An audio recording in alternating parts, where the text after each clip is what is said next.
오늘 함께 은혜 받을 말씀은 동행하는 자의 축복이라는 말씀을 가지고 함께 은혜를 나누고자 합니다. 하나님이 에녹을 300년 동안 동행해 주셨다고 말씀하고 있습니다. 그런 에녹을 이 땅에 두지 아니하시고 하나님이 친히 데리고 하늘로 올라가셨다. 그 이유를 히브리 기자는 에녹이 하나님을 믿음으로 기쁘시게 드리는 자라고 증거를 받았기 때문에 데려가셨다는 말씀이 있습니다.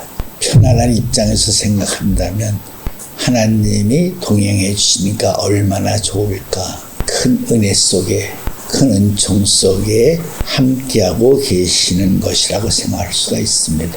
물론 궁극적으로는 그렇게 말할 수 있지만 그 내용의 세계는 결코 그렇게 가볍고 편안하게 생각할 수 있는 여지가 아니라는 것을 아시고 계실 것입니다. 왜 동행해 주시는 것인가? 뭔가 그에게 전해질 특별한 메시지가 있기 때문에 동행해 주시는 것이죠. 바울도 어느 교회에 갔는데 디도가 없어서 간곡하게 붙잡는 손길을 뿌리치고 그것을 떠나버리고 말았어요. 그때 바울의 여행은 참 귀하고 소중한 여행이었다. 그런데도 자기가 사랑하는 디도가 없었기 때문에 간곡히 붙잡는 그 교회의 손길을 뿌리치고 떠났다 하는 말씀을 기억을 하실 것입니다. 그렇습니다. 동행하는 이유는, 부르신 이유는, 함께 하기를 원하는 이유는 그에게 특별한 메시지를 전해주기 위해서 부르신 것이다.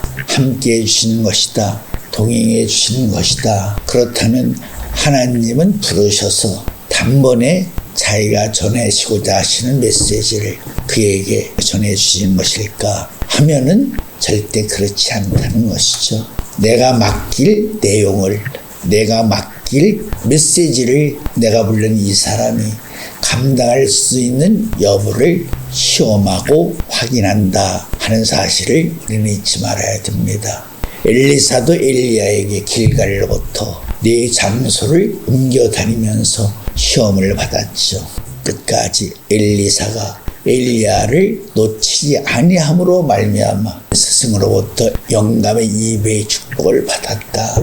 영감의 2배의 축복을 받았다는 말씀의 내용 속에 있는 스승인 엘리야가 엘리사에게 귀한 어떤 영감의 메시지를 전해줬다 라고 말할 수가 있는 것입니다. 때문에 동행해 주기 위해서 부름을 받은 사람은 먼저 메시지를 받기 합당한 자격자인 것을 시험을 받게 된다 하는 사실은 우리가 잊지 말아야 될 부분입니다. 하나님이 예레미야 선지를 통해서 내가 이스라엘 백성들 중에서 썩은 무화과가 아닌 포로로 잡혀가는 좁은 무화과인 그들에게 임시 성소가 되어주겠다고 말씀을 하셨죠.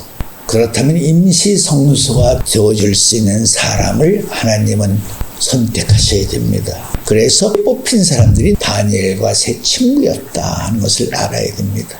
그들이 임시 성소로 뽑힐 수 있는지를 하나님이 확인하기 위해서 다니엘과 세 친구에게 어떤 시험을 했던 것인가를 잘 알고 있습니다. 다니엘은 사자굴 속에서, 다니엘의 세 친구는 7배나 뜨거운 풀무불 속에서 시험과 연단과 훈련을 받았습니다. 욥기 23장 10절, 이사야 48장 10절에서 보면 우리의 갈 길을 아시는 하나님께서 우리를 풀무불 가운데서 시험하시고 연단하시고 훈련하신다 하는 말씀을 기억하실 것입니다.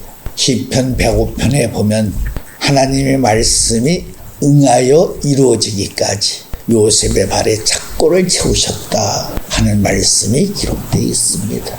이렇게 하나님은 자기가 필요로 해서 부르시고 부름을 받은 사람을 동행하시는 가운데 시험하시고 연단하시고 훈련하신다 하는 말씀을 잊지 말아야 됩니다.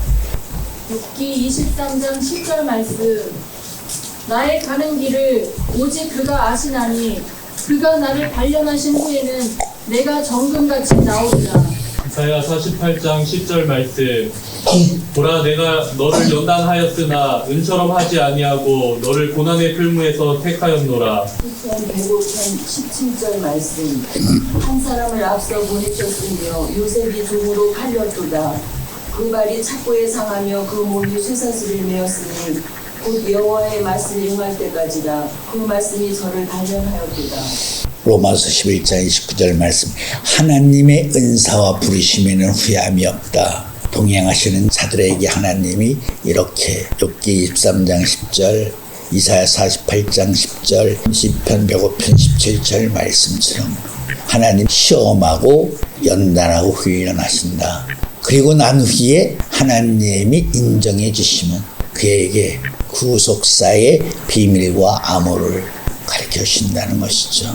그렇기 때문에 하나님과 동행한다는 것은 곧 자기의 십자가를 짊어지고 따른다는 것이다. 절대 하나님은 십자가를 지지 않는 사람하고는 동행하지 않습니다. 역설적으로 말하면 고난의 풀문 속에서 7배나 뜨거운 용광로 불 속에서 정금처럼 연단받는, 훈련받는, 시험받는 그들만이 하나님과 동행할 수 있는 자격자들이라고도 말씀할 수 있다. 왜 내가 하나님과 동행하지 못하고 있는 것인가? 십자가를 짊어지지 않기 때문에 못하는 것이에요. 부자 청년이 예수님을 찾아와서 선한 선생님이여 제가 어찌하여 영생을 얻어오리까? 영생을 말씀하시기 전에 예수님이 그에게 너는 왜 나를 선하다고 하느냐? 그러면서 계명 말씀을 소개했죠. 그것을 다 지켰습니다. 그래 내가 한 가지 부족한 것이 있다. 내 재산을 다 팔아서 가난한 사람들에게 나눠주고 그리고 와서 나를 따르라. 예수님이 그렇게 말씀하신 그 의미 속에는 그 사람은 지금 영생 구하면서도 영생이 되는 십자가가 없기 때문에 내 재산을 다 팔아서 가난한 사람들에게 나눠주고 그리고 와서 나를 따르라고 하는 것이에요. 자기의 그 많은 재산을 다 가난한 자들에게 다 나눠주고 라는 그 사건 자체가 그가 짊어질 수 있는 십자가가 되는 것이다. 에녹처럼 엘리야처럼 엘리사처럼 모세처럼 아브라함과 애 있는 산자들처럼 우리가 하나님과 동행하기 위해서는 십자가를 짊어지지 않고는 동행할 수가 없는 것이에요. 그래서 십자가를 짊어졌다는 그 의미가 적극적으로 표현한다면 시험의 길, 연단의 길, 신명기 8장 3절 말씀이죠. 내가 너희로 하여금 광야길을 걷게 하는 것은 너희가 나를 믿는지 안 믿는지 너희를 시험하고 연단하기 위함이라. 영생을 말하면서도 산자의 세계를 말하면서도 의인의 세계를 말하면서도 십자가가 없는 사람들이 너무 많다는 것이죠. 십자가가 무엇인지조차도 모르는 사람들이 너무 많다는 것이죠. 십자가를 지지 않으려고 할 수만 있으면 피해가려고 하고 멀리 하려고 하는 사람들이 너무 많다는 것이죠. 제가 안양에서 광약교회라고 이름을 지니까 목사님들이 왜 그 이름으로 졌느냐? 하나님을 믿는 백성들이 세 가지를 제일 싫어한다. 광약길, 십자가의 길, 그리고 11조. 이 세 가지를 말하면 절대 교회 부흥이 안 된다. 목사님들이 이름을 잘못 졌다고 저한테 지적하는 사람들이 많이 있어요. 그것이 오늘날 하나님을 믿는 백성들의 참으로 어처구니 없는 정체성이라고 말할 수가 있어요. 오직 예수를 믿는 것을 자랑하면서도 예수님이 짊어진 십자가는 절대 입에 담지 않으려고 십자가를 지지 않으려고 그래요. 십자가를 지게 될까 봐 겁들을 내고 있죠. 땅에 사는 동안에 큰 어려움 없이 불행 없이 자식 낳고 편안하게 행복하게 살다가 죽어서 구원받는 것이 성도들이 걸어야 될 올바른 길이라고 그렇게 믿는 것이 오늘날 기독교의 현실한 점을 인식하면서 나는 과연 어떤 신앙의 길을 걷고 있는 것인가, 어떤 길을 택하고 있는 것인가, 오늘 말씀을 통해서 다시 한번 깊이 생각하는 그런 시간을 가져야만 은혜를 받는 순간이라고 말할 수 있습니다. 십자가는 언제 짊어지는 것이에요? 태어나는 순간에 어린 아기 예수님의 어깨에는 이미 30관이나 나가는 십자가를 짊어지고 태어나셨다. 그러니까 마태 1장 21절 자기 백성을 구하기 위한 이름 예수라는 이름이 붙여진 것이죠. 십자가를 짊어지고 태어났기 때문에 예수라는 이름을 짊어진 것이에요. 마찬가지 태어날 때 나도 십자가를 짊어지고 태어난 사람인가 깊이 생각해 봐야 됩니다. 그것을 아는 방법은 딱 하나밖에 없어요. 계시록 2장 17절 말씀처럼 이기는 자에 감췄던 만나를 주고 흰돌을 줄 터인데 흰돌을 받은 자만이 그 위에 기록된 이름을 알 수 있다. 이 땅에 부름받은 나의 존재를 알 수 있는 유일한 길은 이기는 자가 되어야만이 그것을 알 수가 있는 것이에요. 여기서 이기는 자란 말은 이렇게 바꾸어 말할 수도 있는 것이에요. 이기는 자, 바로 하나님이 동행하기 위해서 불러준 사람. 그 사람만이 싸워서 이길 수 있는 과정을 거칠 수 있어요. 이기는 자가 되려면 어떻게 해야 돼요? 혼자 이기는 자가 됩니까? 야곱이 야복강에서 어떤 사람과 씨름해서 이기는 것처럼 상대방이 존재해야 됩니다. 하나님이 느부갓네살을 통해서 다니엘의 세 친구를 평소보다 7배나 뜨거운 용광로 불속에 던져넣었다.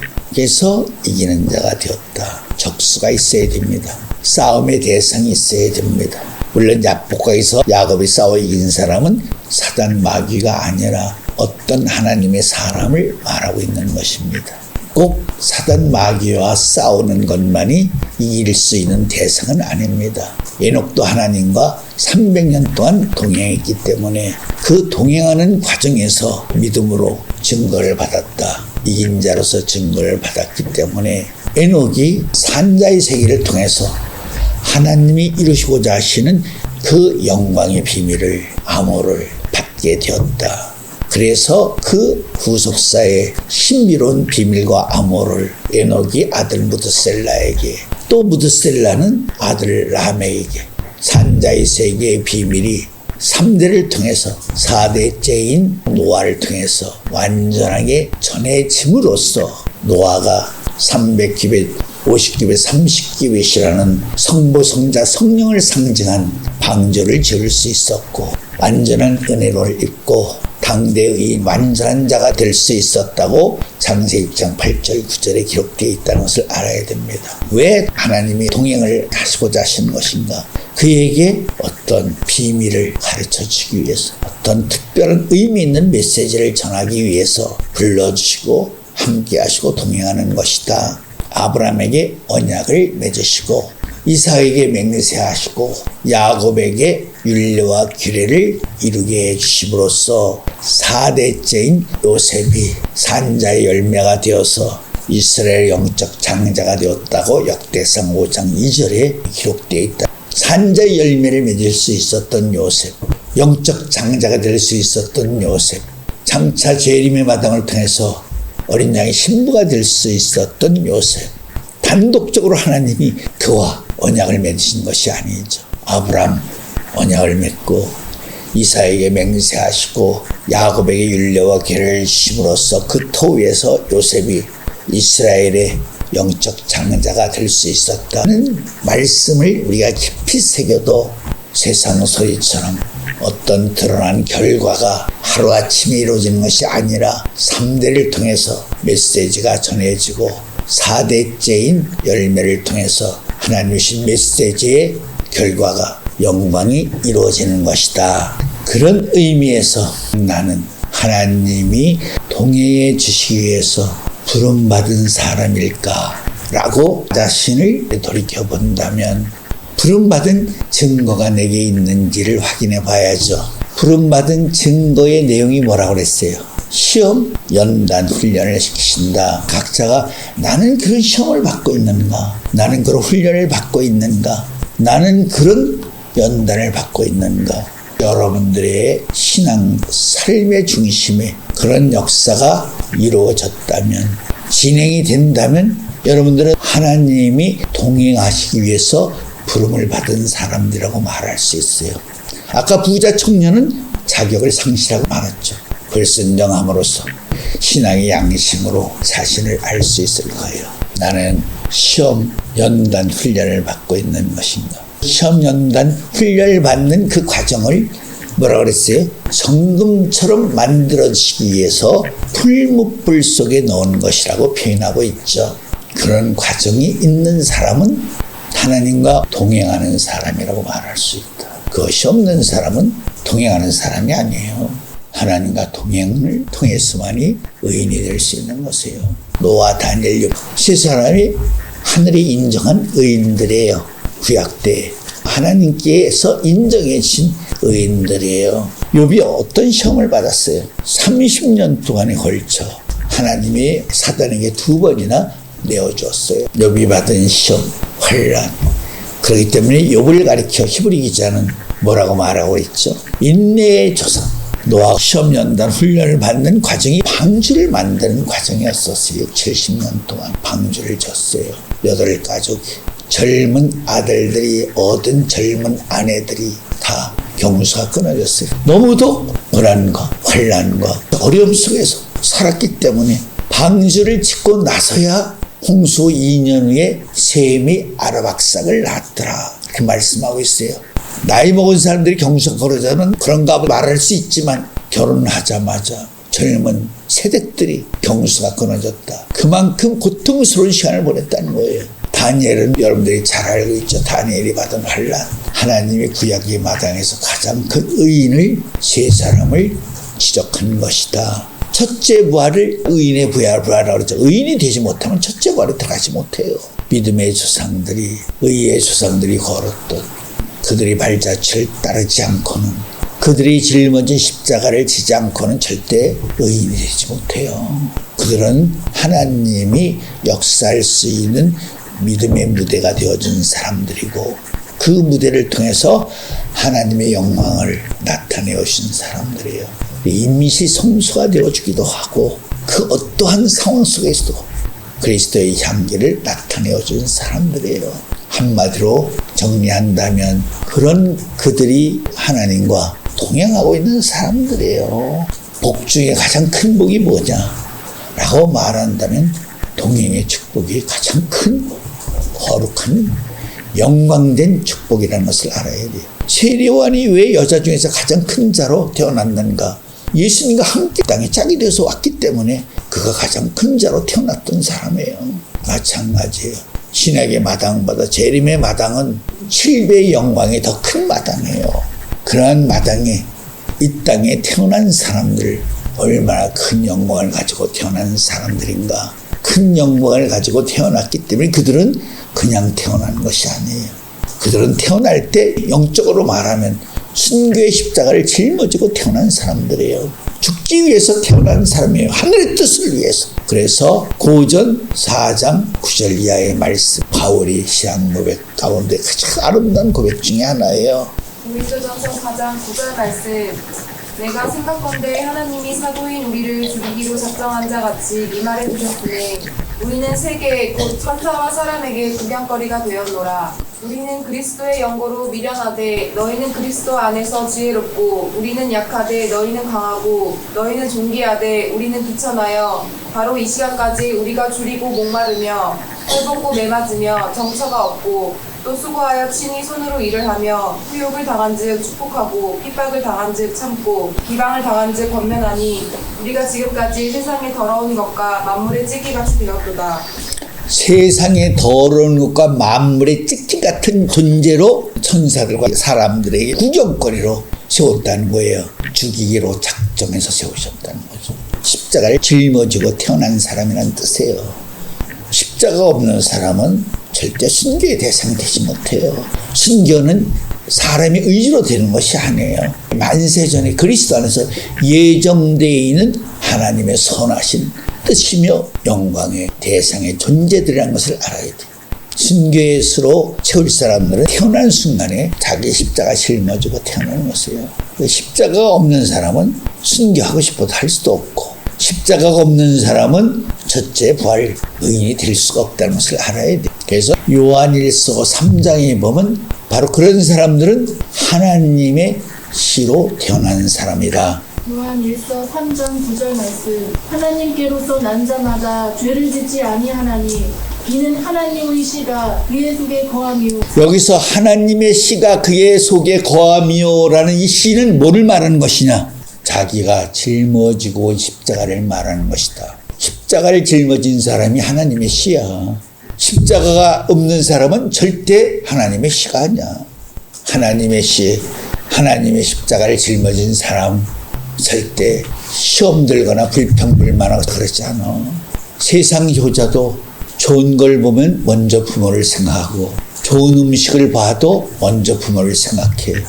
아우, 이런 좋은 음식 우리 부모님이 잡수셔야 되는데 치매 걸린 부모가 소금을 지고 물속에 들어가래도 진짜 효자는 자기 아버지가 정상적인 아닌 판단으로 잘못 말을 한 것을 알면서도 그 아버지의 마음을 기쁘게 해드리기 위해서 짊어지고 들어간다. 그런데 하나님의 씨로 십자가를 짊어지고 태어난 사람 한자만 나와도 하나님 생각해.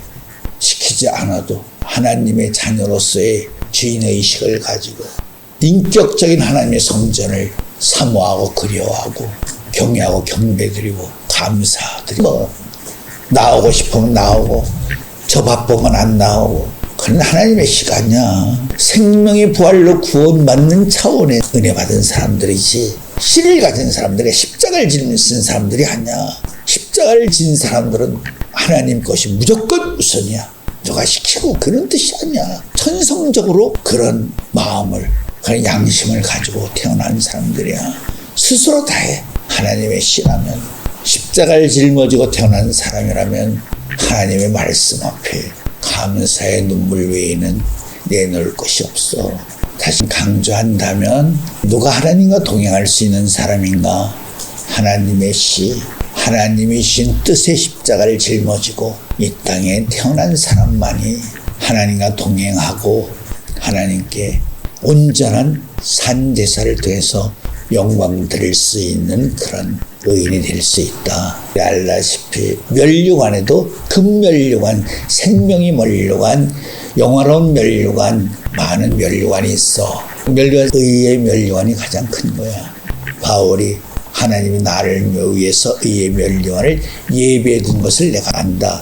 너희들도 나처럼 잘 믿으면 의의 멸류관을 받을 수 있다. 멸류관도 다 달라.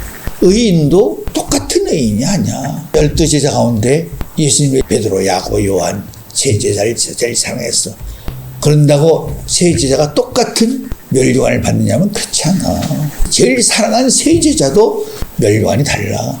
첫째 부활, 의인의 부활의 세계에도 이렇게 영광이, 멸류관이 다른데, 그렇기 때문에 고전 15장 말씀에 해와 같은 영광, 달과 같은 영광, 별과 같은 영광, 별과 별들의 다른 영광, 네 가지의 영광으로 분리했다. 이 말씀을 하는 내 의정 속에는 지금이 얼마나 중요한 때냐, 그것을 호소하고 있는 내용도 소리치고 있다는 것을 알아야 돼. 가장 귀한 은혜를 받을 만한 때요, 구원받을 만한 때다. 노아, 다니엘 세 의인이 네 가지의 심판으로 심판받는 그들을 대표해서 세상 말로 얘기하면 우리 세 사람 면을 봐서 우리가 요구하는 저 한 사람을 의인의 부활로 구원시켜 주시면 안 되겠습니까? 물었지. 아브라함도 소돔과 고모라를 심판하러 온 두 천사를 데리고 온 여호와 하나님한테 50, 45, 40, 30, 20, 16번을 물었지. 10명만 있으면 심판하지 않겠다. 그러니까 아브라함이 더 이상 물을 수가 없지. 마찬가지. 의인 세 사람이 우리 체면을 봐서도 한 사람, 하나님이 어떻게 해서 4번을 세 사람이 요구했을 때 하나님이 4번을 놓으라고 말씀을 하셨다는 것을 알아야 돼. 생명의 부활로는 한 사람의 의로 많은 사람을 구원시킬 수가 있어. 기생 라합의 집에 붉은 줄을 메어놓음으로 기생 라합의 의로 많은 사람들을 생명의 부활로 구원시킬 수가 있었어. 그러나 의의 부활은 절대 안 돼. 왜 안 되느냐? 그들이 가지고 있는 조건, 근본이 다르기 때문에.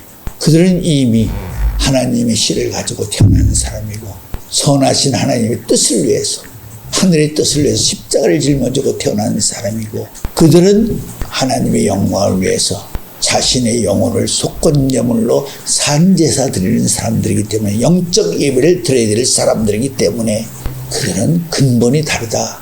오늘 말씀을 통해서 나는 어떤 근본을, 신앙의 본질, 색깔을 가지고 있는 사람인지 깊이 생각하셔야 됩니다. 여기까지만 하겠습니다.